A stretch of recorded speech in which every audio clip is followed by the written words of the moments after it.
ବିଷୟରେ ଜାଣିବା ହେଲା। ଆମ ଶରୀରର ସବୁ ଅଙ୍ଗ ପ୍ରତ୍ୟଙ୍ଗ ଅଛି ଜାଣିଛ ନା ନାହିଁ? ଜାଣିଛ? ହଉ ତାହେଲେ ମୁଁ ପଚାରିବି ତମେ ମାନେ ସବୁ କହିବ ହେଲା। ମୁଣ୍ଡ କୋଉଟା ଦେଖେଇଲ? ମୁଣ୍ଡ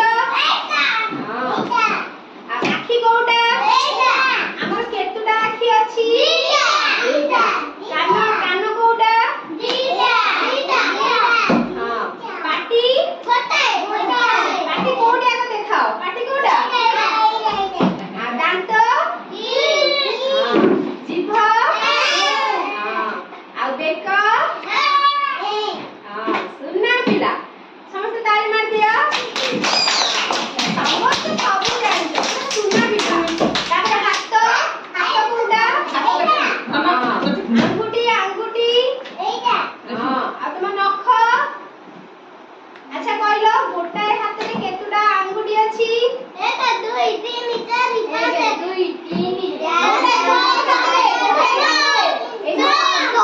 এই ଗୋଟେ ହାତରେ କେତେଟା ଆଙ୍ଗୁଠି ଅଛି? 1 2 3 4 ଆଉ ତମର ପେଟ ପେଟ କୋଉଟା? ଆଉ ପିଠି କୋଉଟା? ଆଉ ଚୁଟି ଚୁଟି କାଇଁ? ଆଉ ଗାଲ ଗାଲ କାଇଁ? ଗୋଡ ଗୋଡ ଗୋଡ କାଇଁ? ନା ସମସ୍ତେ ସବୁ ଜାଣିଛ। ତ ତମେ ମାନେ ସବୁ ଜାଣିଥିବ ଯେ ଆମର ଯୋଉ ଅଙ୍ଗ ପ୍ରତ୍ୟଙ୍ଗ ଅଛି ସେ ସବୁ କାମ କରୁଛି ନା ନାହିଁ? ଆଖିରେ ଆମେ କଣ କରୁଛେ? କଣ କରୁଛେ ଆଖିରେ? ଦେଖୁଛେ। ଆଉ କାନରେ କଣ କରୁଛେ? କାନରେ ଆମେ କଣ କରୁଛେ? ଶୁଣୁଛେ ହେଲା। ଆଉ ପାଟିରେ କଣ କରୁଛେ? ଖାଉଛେ ଆଉ କଥା କହୁଛେ ହେଲା। ଆଉ ଦାନ୍ତରେ ଦାନ୍ତରେ କଣ କରୁଛେ?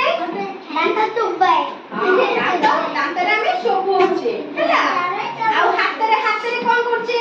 ଖାଉଛେ ଆଉ କାମ କରୁଛେ ସବୁ କାମ କରୁଛେ। ଗୋଡରେ ଗୋଡରେ କଣ କରୁଛେ?